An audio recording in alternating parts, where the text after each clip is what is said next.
It's Deborah, and welcome to another She Chit Chat.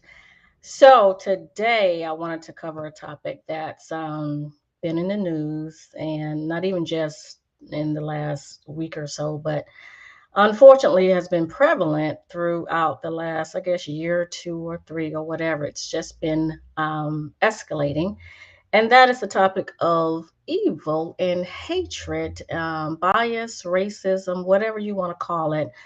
But it's this idea that we hate someone just because of the color of the skin or because of some difference between them and us. And so I wanted to cover that today because yesterday I was visiting my mom and we were watching TV, and I saw the evening news, and it was covering a lot of stories about racial um, issues, the killings in Buffalo, killings just throughout the land. And so it got me to thinking, which I think is what we've all been thinking: why is there so much evil? Why is there so much hatred in this world for people that don't look like us? And so, as a Christian, of course, that's something that comes up all the time, this whole idea of evil. And so, for myself, having been a Christian for many years, when I think of evil, I think of it as being an absence of God. But even before then, I think the root of it starts at a place where we get to a place where we decide that God's way is not the best way, that our way is better, that our understanding is better. Because here's the thing: everything on this earth God created, and everything God created was good and very good.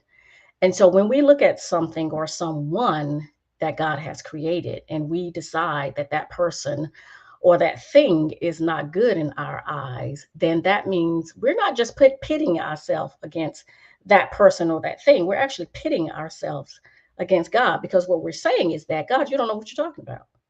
What you created is not good, because in my mind, I don't think it is.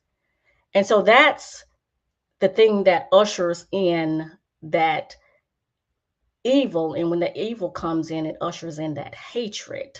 And I think that is the root of the evil that we're seeing, is this absence of God and this hatred. And so I think also, because I don't like to just talk about issues, I want to talk about also solutions. What is the solution for this? How do we get past this point? And I think that's also rooted in God, because as a Christian, we're taught to love our neighbors as ourselves, to treat others the way we would like to be treated. And I think also I'll add to that is, when we can change our perspective and get a perspective, a renewed perspective based on, you know, the fact that God is good and everything that He's created is good, I think we'll get to a place where hatred doesn't exist anymore. Because if we look again at each other, there is so much good in each culture, in each person that God has created. He said He gave each person a gift. He also gave each cultural group a gift. This world is so much better when those gifts can be expanded and expressed. And I think when we start to look at each other from that perspective as a good thing that God Himself has created, then the hatred goes away. So I think that's the solution. I'd be interested in knowing what you think. One is the root of the hatred, but then two, also, what is the solution for it?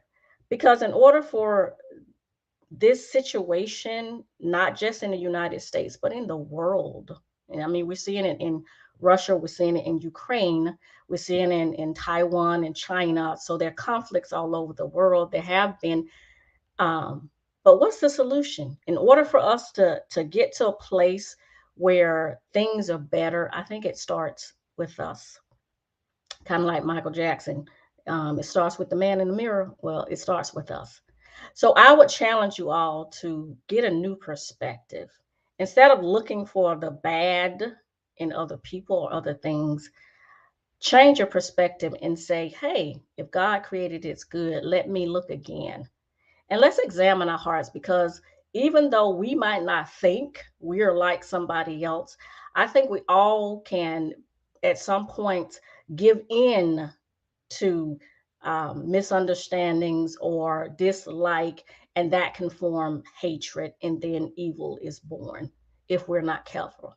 So, again, examine yourself and allow God to examine you and show you if there is anything in you that can be changed. And I think the world will be better for it. Until next time.